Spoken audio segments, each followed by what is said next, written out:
episode 38 of the Mighty Movie Pod. Did we come up with a name officially after what, a year and a half, 2 years? We're Mighty Fish Productions. I'm Josh. We've flipped the script completely. We've flipped it all up. We named the podcast. Yeah. In a drunken fervor. Yes. Well, not really. It was more of like burrito. No, it was burrito. It was burrito bliss. Burrito bliss. There we go. Boom. Yeah, burrito bliss. Boom. But we're here. We're back since the last episode. That's generally how it works. Yeah. And you're going to be like, oh my gosh, all of the descriptions and all of the past episodes are changed now. And yeah, Mighty something pod. Anyway. We're real passionate about this name. Basically, we just don't want to have fish in the title anymore. Yeah, we because get tons of emails about the people are upset that this is not about fishing. Emails, Instagram comments. People are hitting up the MySpace. Yeah, people are just knocking on my door. Oh yeah, no, they come direct. Yeah, we received 3 or 4 strongly worded letters. I was pulled over. Yeah, by not a cop, but just a passing fan, just a passerby. Yeah. He drugged me out of my car, accosted me, and then said that he was very upset that we don't talk about fishing. Yeah, this isn't a fishing show. So, we could have just thrown movie in there, but we also just took fish out of there to get rid of any confusion. Yeah. But we're still Mighty Fish Productions. This is the Mighty Movie Pod, and we are here today talking about the most anticipated sequel of the year. Because there is no other sequels coming out this year. Oh, no. No. But this is one of our... or spin-offs. Spin-offs, I don't know. What are they calling it? Crossover events. Crossover event, yeah. A crossover event with our own characters. That all mingle-dangle anyway. Mingle-mangle. Mingle-mangle. But in all honesty, me and you have kind of vocally been making fun of, or I don't know, making fun of, but just being worried about this sequel. I don't know if we made fun of it on the podcast, but maybe I know that we've been busting its balls since its announcement. Yeah. What, Super Bowl? Around was the first teaser? No, even before that. Remember, they had that really bad one at first. Well, they've all been pretty bad. Yeah, it's all been pretty bad. That song is... Till I die.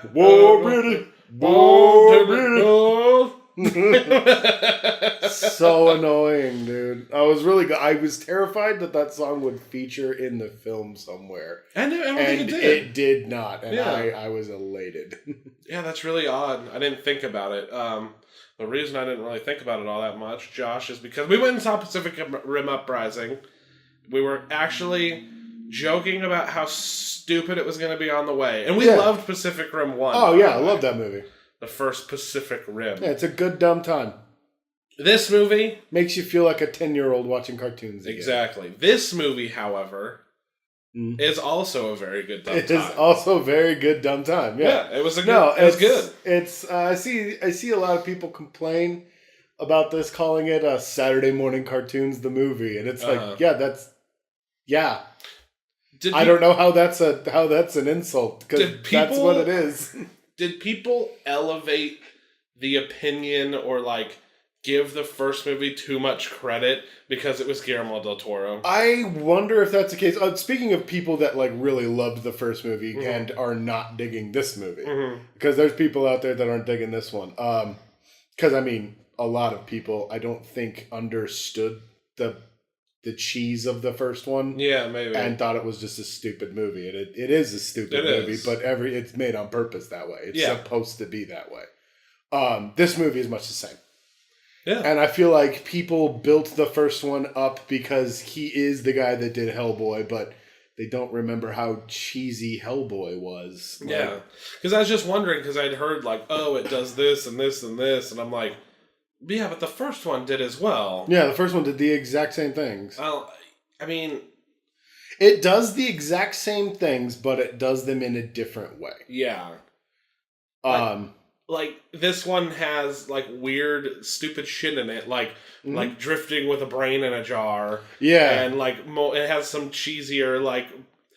But the thing is I was gonna say cheesier like the more militaristic bunker, aspects. bunker military newbie. Yeah, you type get shit. But in the first one, it was just like the we must stick Shatterdome fight to figure out who is drift compatible. No, the drifting test in this made a lot more sense. We're like, no, we run a simulation instead of like in the first one where they fought with sticks and they were like, did you see what happened there? I was like, you hit her more than she hit you? Yeah. Or I don't what? Yeah, it's just dumb in different ways. Yeah, it's really. I think a lot of people are coming at it because there's the kids in the training facility, and I think they wanted it to be more on the serious, like we were going to really get into the world of Pacific Rim, and it's like, no, you're in the world of Pacific Rim. There's nothing else to get into. Yeah.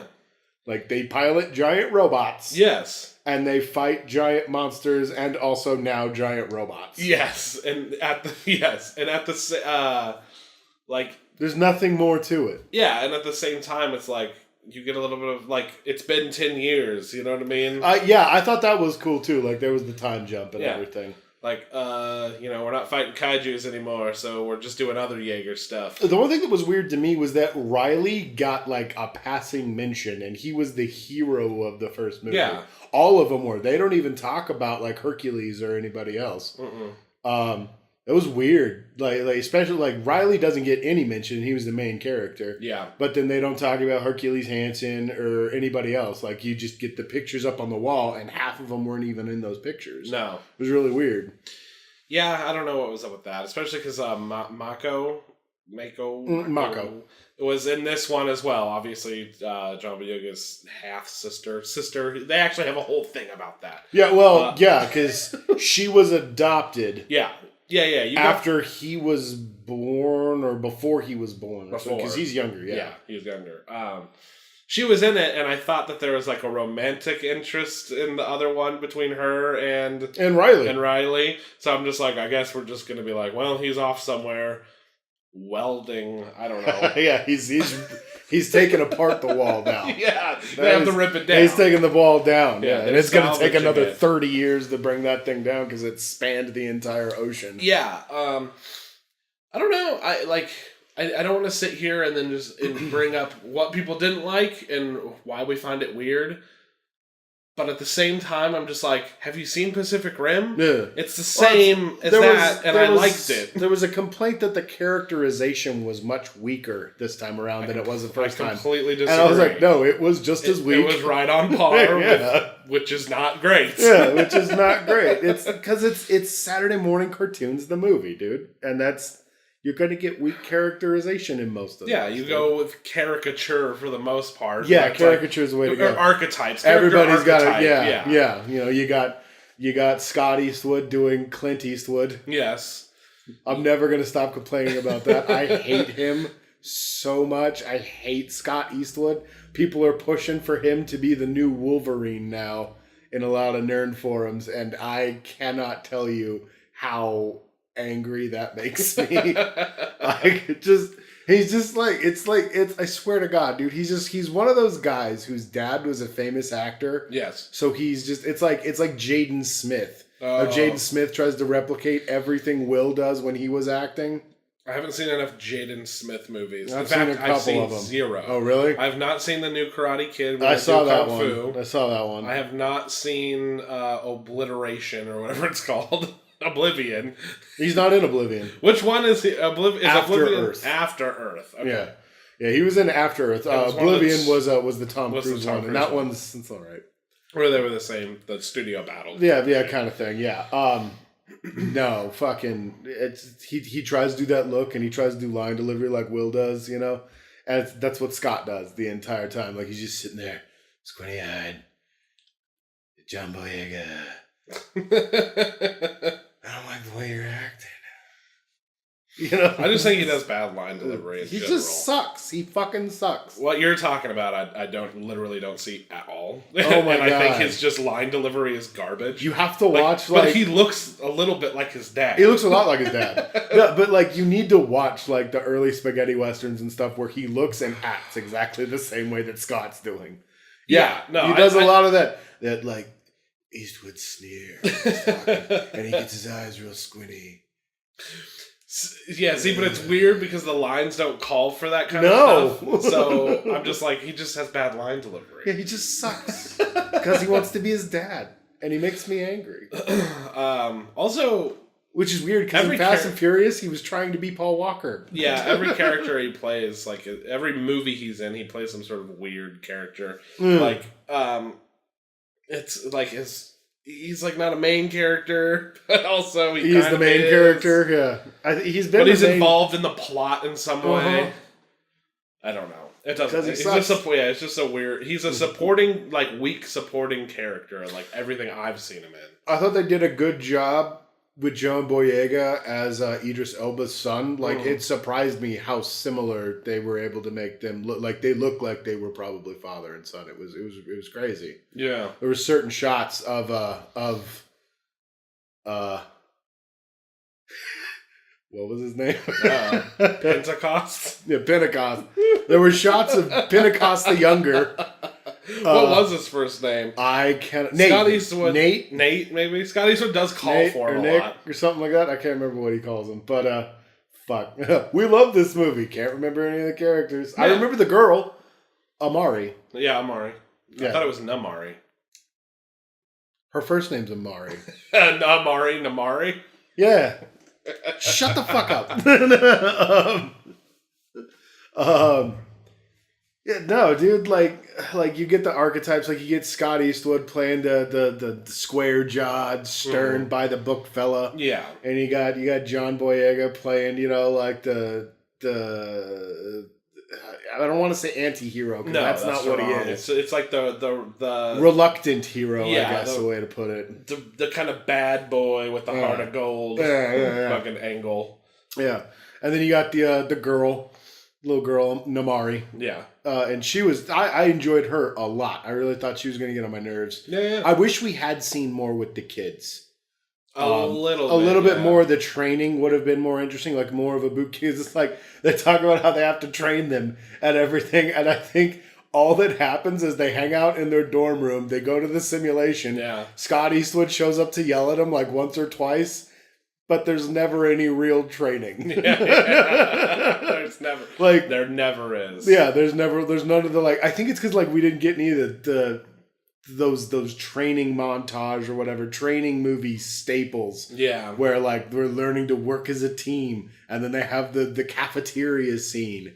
And then there's the one in class time, and there's a bit of it, but not enough. No, not enough at all. And that's my problem with, and it was with the first movie too, is it just, there's so many stories that are going on in these movies because they're doing homage to so many different mecha type of movies and stuff. Yeah. That it makes me wish that there was a series or something like that where you got time to be able to establish all these different stories. Yeah.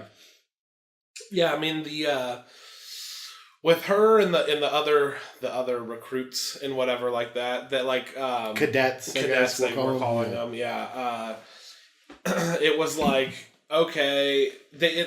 You're right. They just didn't do enough. They tried. They're like, oh look, these two don't get along because she's worked her whole life and she just lucked out and got in here. They tried to do the Australian guy and Riley thing. Exactly. He's washed up. I'm a fucking badass. They did that.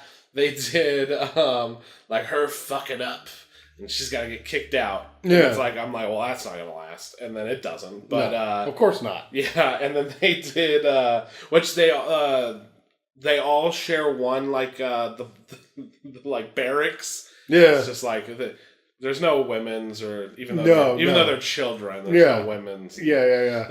Well, it's I was there's that's the one room they hang out in. And there's and there's 12 of them, I think, dude. Yeah. Or, I think it's less than that. There's probably 8 of these kids.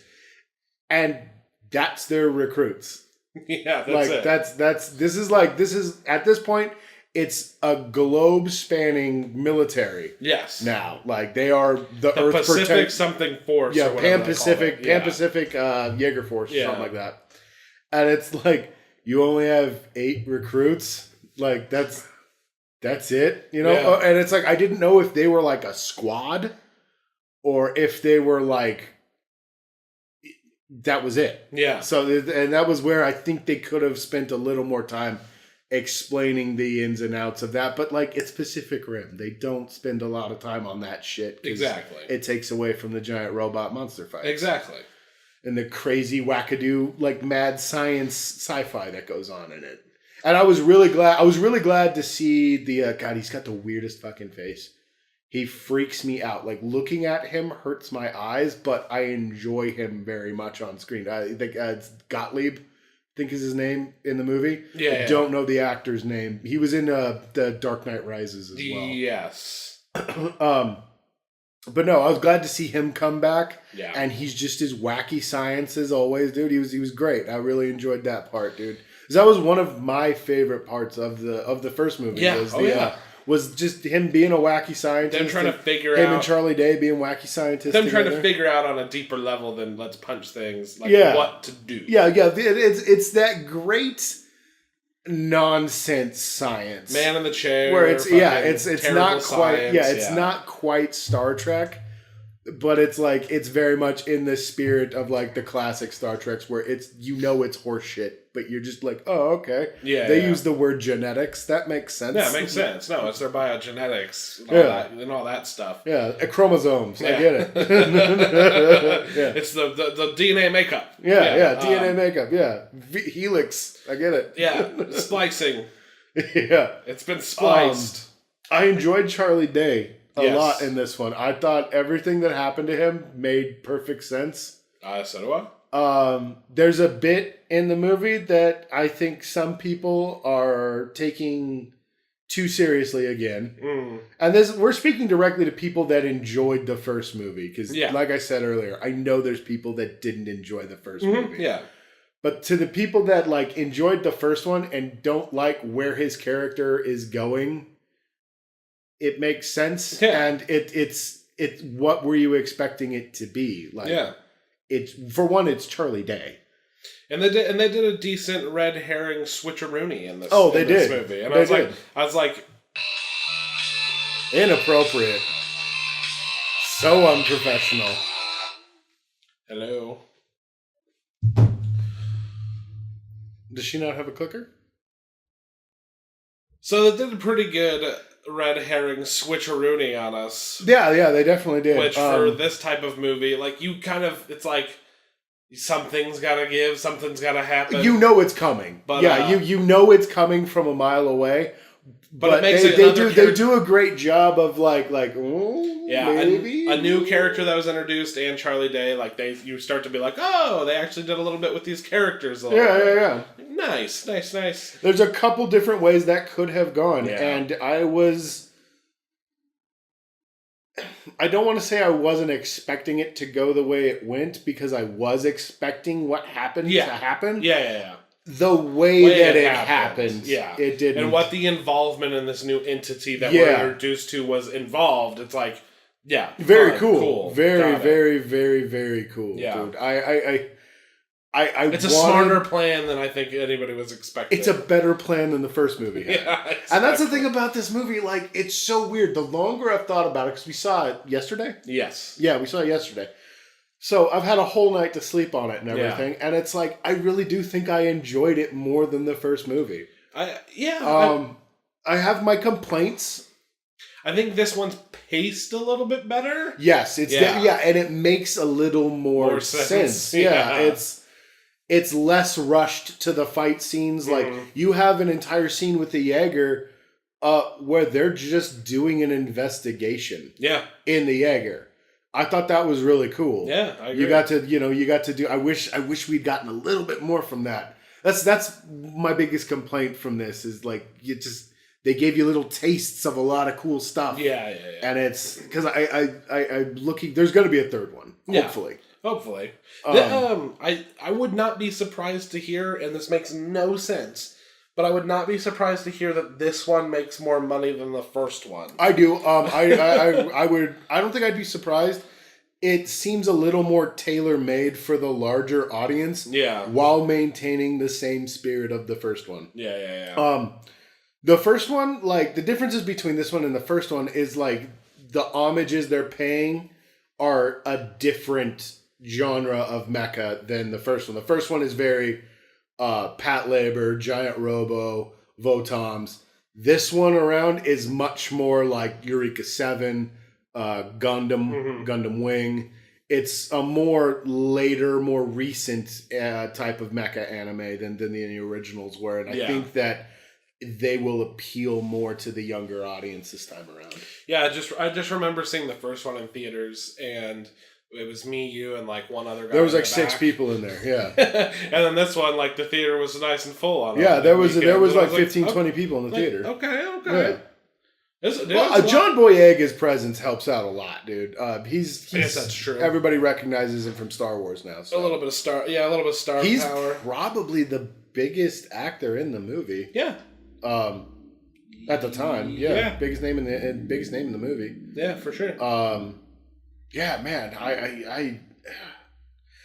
I want to complain about the fights because the Jaegers, like in the first movie, like they tried to ground it in as much reality as you possibly could with a giant mech. Yeah. And in this one, they're wishy-washy on the reality. Like, it seems like for a cool shot, they'll show the kind of weight involved. Like it takes a bit to crank up, and whenever they're running, it looks like it's, it's got to chug up to full speed.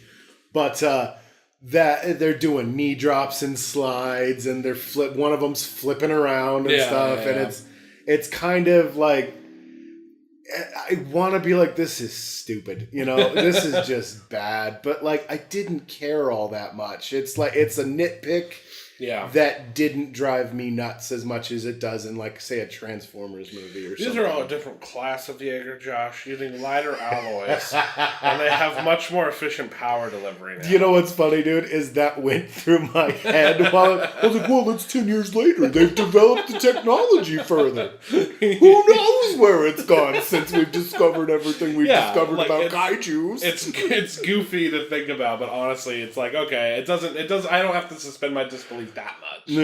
Yeah. Did you have a favorite Jaeger this time around, man? Yes, I did, and it was Scrapper. Scrapper was way cooler than she had any right to be. Yes. I like that we got a reasonable explanation, too, for why she can pilot him. The girl, Namari, pilots Scrapper. She's the first... It's the first Jaeger you're really introduced into. And he's small. He's probably about the size of like a van set on end. Yeah, maybe. And they have this really reasonable explanation for why she can pilot him alone. Yeah, and it tracks with the first movie. It tracks with the logic for the first movie. There's no rules being broken. No, it was great. Yeah, and the little dude was awesome. Yeah, it was cool. I really liked it. As far as a real Jaeger, I probably like. It was the one with the 3 pilots, right? That had the big ball. That was I was gonna say that was mine, dude. That was probably the one that I liked the most. A big bulky ass. Because it was also like really stupid. Because like it's like, all right, later, and then like down into the chest. I was like, so it's not like so it's not like the first one where that one that had 3 pilots, like they all had to work together. One of them just hangs out until they need a belly gunner. Kind of hangs out to mess with stuff. It's not like sharing the Nero load or anything like that. Yeah. So I'm like, I thought that was fucking amazing. Oh, then, dude. Like switching the cockpit. I was gonna say the guns like spin around to the back, and I was like, dude, this thing's badass. Plus, it carries like that badass Morning Star. Yeah. Yeah, that was probably my favorite. That one was super dope, dude. It's like, they kept Gypsy in there. They changed up the design. Yeah, they evolved it. They evolved it a bit. I didn't really care for its new design, but yeah, man. Like another thing, like just on like a prop guy nerd level, was I was just like, those suits look really good depending on who's wearing them. Yeah. Like Scott Eastwood pulled it off. The kids for the most part, pull him off. John Boyega, he's got a little pudge on him, and it just kind of didn't work. He's a shorter, stockier guy. Yeah, you're right. I did notice that. I don't like that design overall. Anyway, like they redesigned Master Chief's outfit to look kind of like that in the more recent Halos, where it's like you have a lot of blank, empty space where it's like a black leotard underneath. Where it's like that's the Nero mesh or something, or whatever, whatever they're gonna call it. Yeah, and it's just I don't like that design. I loved the design from the first movies all the way through, and I wish that they had maintained that look a bit. But I think the budget was a little smaller on this one, probably because I think it was all like out of pocket, dude. Really? Because like.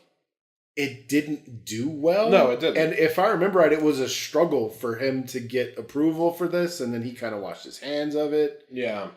I don't know, dude. Yeah, I don't know. I don't know if they... I don't know if... Because I want to say that like the visual effects in this one are not as good as the first one. The kaijus look so good. But it's also a different style. Like, it's harder to make plain daylight fucking modern to like kind of future looking city stuff than it is where it's like coastal Asian city in the rain at night. Yeah. You know what I mean? You can mask a lot of shit like that. Yeah. So it's like, I don't know if because Guillermo del Toro is probably executive producing it. I don't know if he's putting all the money forward. Yeah. Or if the same studios are involved. Like, I just don't know enough about that. But it surprises me that I got a sequel in general. Yeah. Like, I was very surprised. So it's like, I don't... But it has star power in it still, and I don't know. It's an odd one to try to go over. It's a great one to catch on a matinee, dude. Yeah, it's for sure. a great weekend matinee. You know, take your kids, take them to see this before you see another Transformers movie. Yeah, well, just don't see Transformers. Just don't watch Transformers movies anymore, please. Like this is dumb done right. Yeah, I agree completely. I had a really good time. Like. And that's the thing. I want to be like, oh man, this is great, and this is great. And it's like, I liked the first one. Yeah. This one is more robot kaiju action. Yeah. They do some different things with it. It's not setting the fucking cinematic world on fire. Oh, it's a dumb, awesome robot monster movie. Pretty much all there is to it. I don't know why there's so many people who are like, ugh, it's so bad. The first one was great. And I'm just like... Well, and I don't really understand people that are just like, these movies are dumb. And it's like, a lot of movies are dumb. No, I remember when the first one came out, I heard it from a lot of people. Like, well, it's funny because so like stupid. People complained because it was hollow and was just about monster fights. But then like they would go see Godzilla and then complain because there wasn't enough monster fight. Yes. So I don't know where that middle ground is that people want to go, you know? Yeah. I don't know what you're looking for. Maybe you just... I understand where this is not your thing. Mm-hmm. And in that case, you probably didn't see the movie. Yeah. That's fine. Yeah. But like don't go see the movie and then bitch about it. Like, yeah, like you said, we're specifically talking to people that saw the first one, liked it, saw this, and said, ugh, they ruined it. Yeah. Like, I don't know what's ruined, man. I don't know, man. I don't know. Robots are still big. Robots are still punching. I don't know. Maybe, I guess we're harder on some movies than others. I don't know. Because I'm just like, I saw Power Rangers as well, and I was like, okay, it was alright. Yeah, Power Rangers, that was another one where I was just kind of like, for me, Power Rangers doesn't quite hit the heights. No, I feel like Pacific Rim doesn't. No, absolutely. Yeah, but I'm like that. Like Power Rangers was for like children. Oh yeah, and this is for like 13-year-old boys. Oh yeah, and man children like us. You know what I mean? Exactly. Like, it's just remember. Yeah. I guess some people had some trouble. This goes for comedy a lot more than the first one did. First one was very serious business. You had a little bit of Ron Perlman and Charlie Day kind of doing their thing. Yeah, and Riley was supposed to be a smartass. But Charlie Hunnam can't act. The acting and the accents was fucking strange. Well, the accents crack me up because you have, what is it, a British man playing an Australian, and an Australian playing an American, and then there was like another American guy. Yeah, and then you had an American playing an Australian, and then you had a Frenchman playing a Russian. It's so fucking bizarre. But like, I guess Guillermo del Toro was like, I don't know accents. Listen to how I talk. Oh, dude, it doesn't. Dude, his accent does not. He's an Academy Award winner, Ryan. He is. I won't let you talk about Best him Picture, like Best this. Director. But you listen to his accent and you do not think Mexico. Honestly, no, that's funny. He doesn't sound like you're like. Oh my god, I feel like this is racist. He doesn't sound like your stereotypical Spaniard. He's not. Yeah, he's not. He doesn't have. He doesn't have the accent you would expect for him being from Mexico. You know what I mean? Oh yeah. You got Antonio Banderas with his Latin, and then you got Guillermo del Toro, and he almost sounds German to me. Yeah, he has a weird European style. I don't know. Yeah, he's got like this. Like I said, if he was like, oh, he's from Spain, I'd be like, oh, okay. But like he's fucking full on Mexican. Yeah. So I have no idea, but I don't know how he got sidetracked. Oh, because I'm like, he doesn't know accents. Yeah, Listen to his own accent. He heard him talk and he goes, yeah, that's fine. All right. I feel like that's the case with a lot of people though, like John Malkovich in Rounders. Oh. Pay him his money. I am very Russian. I am a terrible actor. It's a great story. John Boyega got to use he got to speak normally. Yeah. And then he does his Finn voice very quickly to make fun of Scott Eastwood. Oh, that's right, he does, yeah. Yeah, people were I've heard that the jokes aren't that great, and I was like, they're okay. And I think it helped because like we didn't laugh at most of the jokes. Yeah, there were a lot of jokes that were just laughed because bad. They were so bad. Yeah, but people in the theater were laughing. Oh, there was a lot of people that laughed in the theater, and it's like I was telling you yesterday when we were talking about it, and I was like, I'm glad that worked for you. Yeah, doesn't work for me, but I'm glad you're enjoying it. so yeah, maybe if I was in a theater full of people who all disapproved, I'd be like, ooh, whiffed it. But like people laugh, and I go, oh, okay, I guess I'm just a fuddy duddy. Yeah, exactly. Like maybe I'm just a stick in the mud, man. Somebody's liking this. That's great, man. That's great. Yeah, we're all here for different reasons. It was a good time, and I would. That was the other thing. No one drove me nuts in the theater, dude. No. It's been the first time in a long time, like almost like, God. Middle of last year. There was one baby, but it was a loud movie. Yeah. So, and the baby only went crazy a couple times. I never heard the baby. I just don't know why people are always bringing babies. Yeah, don't bring a baby. Like, that's mean to the baby, and it's mean to the people around. You're just a selfish asshole. Yeah, agree. But nobody was driving me crazy either. Yeah, it was crazy, dude. It's the first time in a long time I've been to the theater and not wanted to punch somebody in the face. Yeah. Like, I was very, very, very happy, dude. Yeah. It was just a good experience at the theater, good, fun movie, nice, good Saturday. Yeah, people were clapping at the end of the movie, Josh. Yeah. Well, that it's got a 40% on Rotten Tomatoes. So I think there might be a little disconnect between audiences and critics. That was the way it was with the first one. Critics hated it. It was like I think that one's like 70%, but I don't think it got a lot of actual reviews. Okay. Like it's over 65, but it's not certified fresh because it didn't get enough reviews. Okay.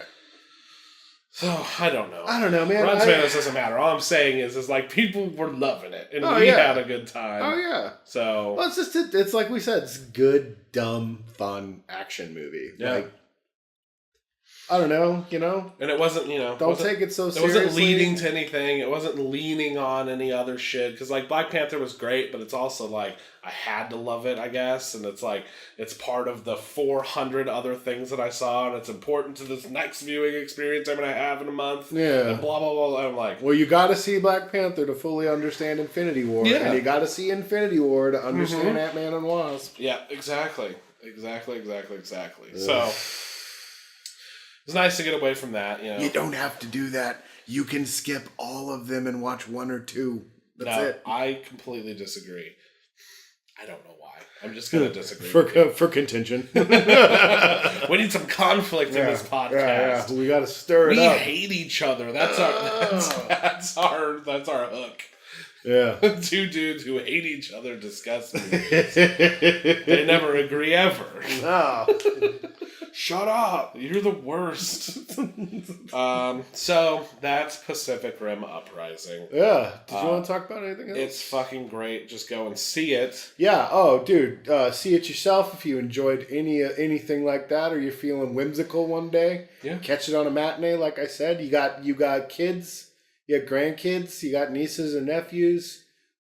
Take them to the movie, please. Yeah. It's a fun flick for the kids and the family. Everybody's going to have a good time. I agree. Well, Josh, there are some other things we could talk about. We did slightly discuss at the end of the last podcast that we would talk about the Oscars. The Oscars have come and gone, as we mentioned earlier. I don't care about the Oscars. But we talked about that we were going to see some of the movies, and we did. And then we did. So they were actually very good. Yes. So yeah, the two that we watched, the two that we've seen. Did we see 3? I've seen the Post. You've seen The Post and Dunkirk as well. But we watched together. We watched Three Billboards and Ladybird. I'm going to tell you. I'm going to let the people know, Josh. The hype surrounding Ladybird is definitely real. Oh yeah, but it's also there's no such thing as a perfect movie, except for there is. This one gets very, very close. Very good movie. There's people feel like people. It's emotional. It's great. It's hysterical, and it's very funny. What did you think about it, Josh? I've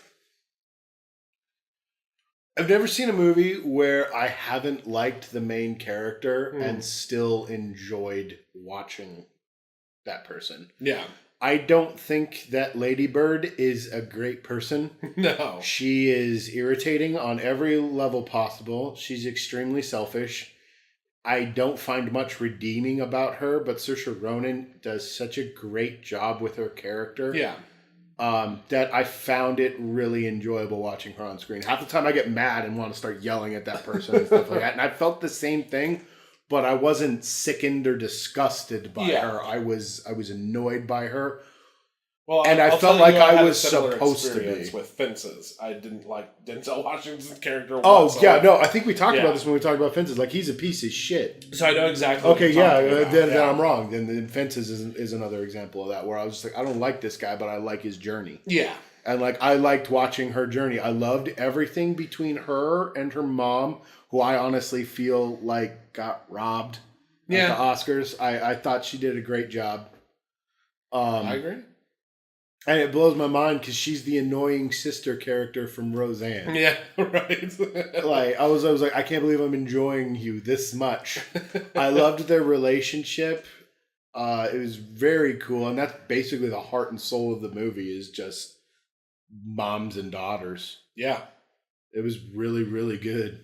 Ladybird. We haven't seen Shape of Water. But Ladybird pretty much got robbed by everything. Pretty much everything, except for a couple of awards that went to Three Billboards, which we also saw.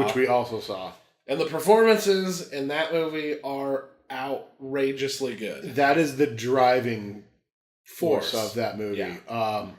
Stellar all the way around. Frances McDormand, who won, Woody Harrelson. I remember when they announced it was Woody Harrelson, and I was like, oh, yes. Yeah. For supporting actor. And then they said Sam Rockwell. And I was like, oh, no.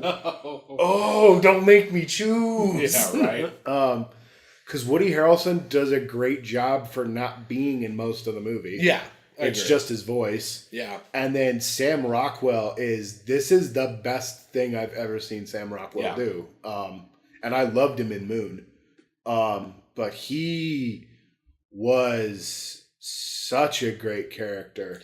He was so good, it was ridiculous. It was a well-written character. Yeah. And he just made him, like, real. He just came to life with his performance. Yeah, dude. He knocked it out of the park. Because he's a piece of shit, but he's, like, laughable. I've never hated somebody so much or was disgusted with somebody and then like felt sympathetic to I was gonna say plight. I was gonna say like almost contradicting what I said earlier, but like by the end of the movie, he's come around, and you're like, he's a better person now. Yeah. It was this crazy, it was this crazy arc, and everybody has one in this movie. It was so cool. Yeah. It's very dark, very, very, very heavy subject matter. Oh yeah. And don't let the comedy in the movie ruin that for your watching experience, because the comedy serves the plot. Yes. So well.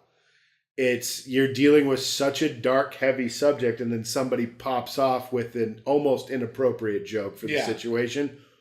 But it works. I don't know how. It's some kind of sorcery. Yeah, I mean, it's just so well done. I think that's why it works. So, like, in real life, when you're like trying to deal with something, like, crack a joke, helps you get through it.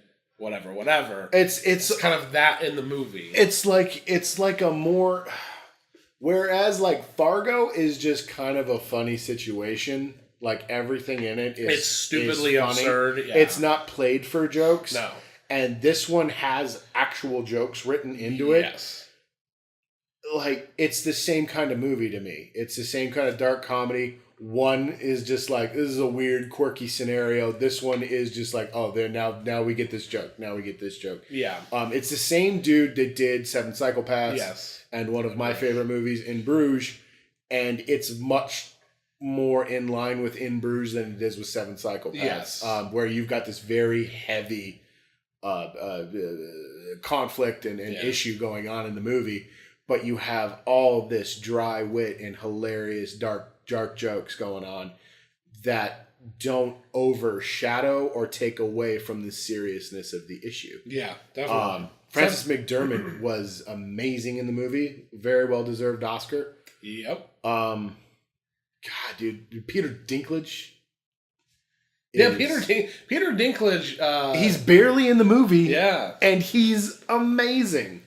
Just playing a weird character. And he plays probably the only decent person in that town. Yeah. And I feel for the guy. Mm-hmm. You know what I mean? It was great. He was kind of a lighter-hearted version of his character in Station Agent. I haven't seen that. Station Agent is great. I love that movie. But when he shows up, he kind of steals the scenes. Yeah. Oh, he's great, and he's rocking his dirtbag biker mustache, dude. And it's like, oh man, I love that thing. It was, and he has this big moment of just fucking of finally somebody telling Frances McDermott, the main character, like, you're kind of the worst. Yeah, you're kind of the shit. You're in the right. You're not wrong, but you're an asshole. But you're an asshole, yeah. Yeah. Yeah. To quote the Coen brothers. Yes. And that's 100% like the whole movie is you're not wrong, you're just an asshole. Yeah. Has a very... The ending of the film, I enjoyed. I love the ambiguity of the end of the movie. Very ambiguous. I feel like a lot of more movies that are set like this could benefit from an ending like that. Yeah. Because there's a lot of movies where you come to a concrete ending. Yes. That are like that. And it's like, no. This is... You just see the brilliant. path that they're headed towards. You know what I mean? Like, you know the road they're going down. Yeah. And it's... Yeah, I mean, like, to be honest, it's just all about the people, the performances, a couple characters' arcs, but overall, like, the main plot of the movie, there is one. It's like... Yeah, it's there, yeah, but it's more... The main plot that of the movie, goes for me... nowhere. Yeah, the main plot of the movie, for me, is the character journeys that they all go on. Exactly. The billboards almost don't even matter. They don't matter after the initial confrontation caused by them. Yeah. Yeah. And then they just become a symbol that they kind of hold on to. Mm-hmm. That's about it. It was super duper good. It's like a master of just tone and keeping, like, like a scene isn't ruined with like a cracking a joke. Like it amplifies the situation more most times, or it makes when you get to the point where like or you've got a very terrible happens, you're like, oh my God. I was just gonna say, or you've got like a more lighthearted type of scene, and then out of nowhere something terrible happens, and the humanity comes through, and that's what the movie is to me. It's God, I feel like a douche when I say it, but it's very true life, very human, and it's a very good story. It's very good. I think we're both talking about the same scene where two people are kind of ribbing each other, and it's kind of a ridiculous situation they're in the first place, and then and she had talked shit to him before, trying to act tough, immediately, and then immediately it takes a turn in emotions, and it's really really good. A brilliant scene. It's definitely not a movie that you like pop in and watch every now and again. Oh no! If you're gonna watch this, have something you love. Have a comfort food. Right afterwards, like watch Tommy Boy if that's your thing afterwards or something. Watch something that's gonna make you feel good. Exactly. Because it is not light material. So that one basically. Ladybird is. Yeah, it is. You can watch that whenever. So it's like rightfully so at the Oscars. Fucking Three Billboards took all the performance. Fucking best actor, supporting actress, all that good shit. They took that, and then it's like, and then the technical stuff went to like Dunkirk, and then when it came to like writing and directing and best picture, that all went to fucking Shape of Water. I'm like, dude, Ladybird. No, Jordan Peele got for writing. For writing, yeah. For original screenplay, adapted screenplay was what was adapted? It was a foreign movie, wasn't it? Nope. I don't know. Call Me by Your Name. Oh yeah. Call Me by Your Name. That was easy. So yeah, Ladybird. Like, although it was like, so I haven't seen Shape of Water. Although it's right up there with all the rest of them, it was kind of like, what do they? It's like in the Oscars. Who gives a shit about the Oscars? It's a great movie. So, but it's like not getting an Oscar doesn't lower the quality of your film at all. But yeah, it's like, man, they were just surrounded on both sides by great shit. So, it was a tough year this year, I feel like. I saw Dunkirk, Josh. I still need to watch it. It's very good. I enjoyed it a lot. It's probably my favorite Nolan film. It's like, there's like 9 lines of dialogue. I like the way that the structure of how things are going. They kind of Tarantino it. It's like, we're on the beach for this amount of time. We're going to this people who are crossing the channel. We're going to be with them for this amount of time. They all kind of come together. So it's like a vignette style. Yeah. Okay. And it's fucking great. Sounds great. Looks great. Great. Fucking everything's very practical. Like the aerial stuff is crazy good. It's very, very good.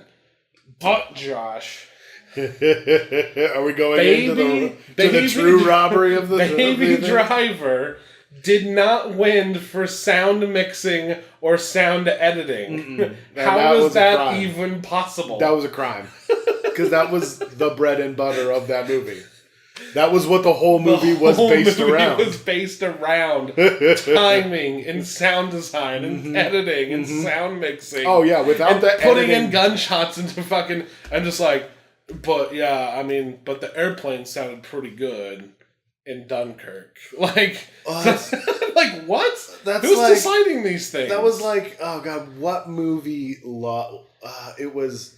Star Trek Beyond was up for special effects, I think, makeup and costuming, I think, and Suicide Squad won. Yeah. And that was the biggest crime that I could think of to happen in the Oscars that year, where I was just like, are you fucking kidding me? You put a torn t-shirt and booty shorts on somebody? This is the first, I know, this is the first one since, well, I guess... Usually I'm pissed off by those ones because it's like, I think they just vote on whatever ones their kids tell them are good or what. But with Mad Max, it's just like, sorry. Mad Max has taken all that shit home. It's like, perfect, great. Oh, yeah. Then it's like you get random years where it's like Ex Machina gets best, like, special effects. Best visual effects, yeah. Like, what the fuck? Like, sure, she looked great, but give me a break. Yeah. This is the first one where it's like, okay, Blade Runner. wins for best special effects. Jesus Christ, thank God. Yes. Blade Runner wins for cinematography, not just the one that's gonna win best director or best picture. Oh, yeah. Oh my God. They did it. They managed to make like visuals separate from just random bullshit. Exactly. And like that movie really, I wish they'd won for like screenplay or something like that as well. But like, I'm glad that they were able to acknowledge how beautiful the movie was. It was the one where it's like it's undeniably amazing to look at, and fucking the effects are just perfect. Well, it's funny when they announced the movie and the clip they chose was her walking up the stairs and the light moving in the pyramid across her. Yeah, like, I love that scene, dude. Everything in Wallace's Place is just amazing. It's all the best. We could talk about. We could do Blade it again. Runner again and again and again. But it's the one where like it's undeniable, and it won the two that it's like those are undeniable. Yeah, no question. Fucking, I don't know how Baby Driver got robbed in that sense. That blows my mind because like I haven't seen Dunkirk, so I don't know. But like nothing else I saw was like. This is taking a very technical part of a film and turning it into the beautiful art that it should be taken as. Yeah, the sound in Dunkirk, like that's what gets you into a scene and all that, and like it's all very good and very well done. As like a standard good movie. Yeah. Baby Driver was like a using fucking celebration of this of how you can use sound and music in a fucking movie and nailed it. And they were like, nah, the airplane sounded really good in Dunkirk. I love that the explosions let you know that there was explosions happening. It's been like a full month and you're still this saucy over it, dude. That's passion, man. Dude, I'm like, how could this have happened? How? Yeah, no, it is. Yeah. It blew me away when I saw it happen. I was like, what? No. Oh, and I think Dunkirk took home best editing as well. Yeah. And I'm just kind of like, all right, so it was weird. I don't know. Yeah, like everything Baby should have won for. Yeah. Everything that I'm it's like, that goddamn Kevin Spacey, man. He's fucking it up. Dude, I bet you that's what it is. What are they going to do? Give an Oscar to a movie Kevin Spacey was in? With a monster in it? Well, those are the Oscars. But you know what? Who gives a shit about that? The movies are all very good. Yes, please see all three that we talked about today. I agree. Pacific Rim Uprising, Ladybird, and Three Billboards. Yes. You can see the post, too, if you want. It's all right. Yeah, if you want to. No one wants to post. Why? Because it's your typical plug-in. I'm not doing this with you. So if it's a good movie, you shouldn't watch it because it's just another good movie. Because it's just the same thing Spielberg does all the time. He gets Tom Hanks, and this time he doubled down on it. He got Meryl Streep in it. Stop seeing Spielberg movies. He won't stop making good ones. We're sick of it. I know how ridiculous it sounds. But no, like I said, it's okay. You know, if you know if you're the type of person to see the post, but I would wait till it's on HBO or some shit. Yeah.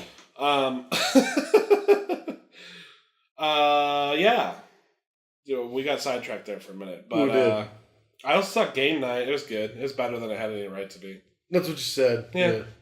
Well, it's Horrible Bosses, right? Yeah, no. I'm trying to figure out. Like, I think I had heard at a certain point. Jesus. That the director of Game Night, like, they were just doing it so they could do another movie? Mm-hmm. Like, they're actually good directors? Let me see here. Let me figure this out, Josh. Yeah, I think your exact phrase was, do you like Jason Bateman? Yeah. You're going to like Jason Bateman. Yeah, if you want to do the Jason... Yeah, if that's not going to bug you. Because I'm just kind of like, ugh, he does the same thing every time. Yeah, he's always Jason Bateman. It's just a lot... Like, they did this... Like, there's nothing wrong with Jason Bateman, but, like... No. It's sometimes you want to see a little more. Yeah. No, so it is from the guys who brought you Horrible Bosses. You're right. So there was just a lot more care put into this, which would have just been a throwaway. Buy the book, do it by the like get some stars in there, have them do their thing, write some jokes, whatever. But like, there's just random like we're trying to steal something and we're at this fancy house and it's like wacky, but like they do it in this like really nice one shot, like overly choreographed like thing. And then they'll have like really good like tilt shift photography, like weird, like somebody was like, I have to make this movie and it's just okay, but I'm gonna like flex my creative filmmaking muscles on it, and that was just interesting to me. The movie overall, I mean, it's fine. It was good. Who are these fucking? Oh yeah, these motherfuckers.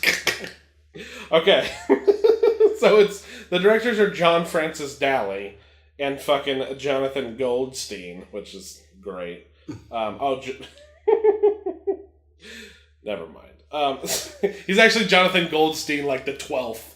So Jesus. But John Francis Daly, I believe is that, or it might be Daly. I'm not sure. I think it's Daly.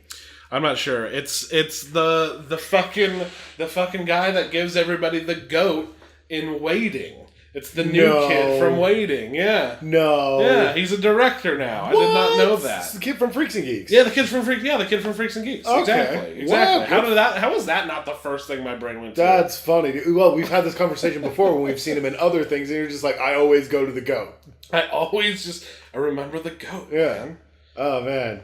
How good for him. I was actually wondering what happened to that guy. I mean, unfortunately, he also is the guy he also directed the Vacation reboot. But you know, Game Night was good. He was also on Bones. Which is... Dude. So that's pretty much everything. I think we're caught up here. So, again, this is the Mighty Movie Pod. Yeah, we're going to have to get used to saying that one. Yeah, we are Mighty Fish Productions. You can find us all over the internet. Did you know that internet? I've heard about that internet. We're on we're on it. We're on SoundCloud. We're Mighty Fish Productions. We're on YouTube. We're Mighty Fish Productions. You can follow us. Are we on us. iTunes? We are on iTunes. Ooh. We're on all major podcasting services. Pretty much. Holy moly. Including Google Play, iTunes, Stitcher, etc. Golly, Mr. Ryan. Just look up... Sounds like you could find us anywhere. Just look up Mighty Fish Productions on any of your favorite podcasting apps. We're also on Twitter, at Mighty Fish Pod. We've tweeted a few times. We tweet all the time. You can look us up on Instagram. You can look us up on MySpace. Do we have it? You can look us up on Facebook. You can look us up on Friendster. We also have a GeoCities web portal. We have our own HTML webpage. You can actually email us directly at mightyfishpodcast@gmail.com. Most of that is not real, but the Gmail is. Yeah. Twitter and Gmail it definitely is, and Instagram. So we should be back to our weekly thing here now that February and January are over. Those early months are just hard to get through, man. Look forward to our other productions, such as Classic Catch Up and all that good stuff. All the stuff we lie to you about. We're not going to talk in too much detail about that. So, thank you very much for listening. I'm Ryan. I'm still Josh. And we will catch you at the...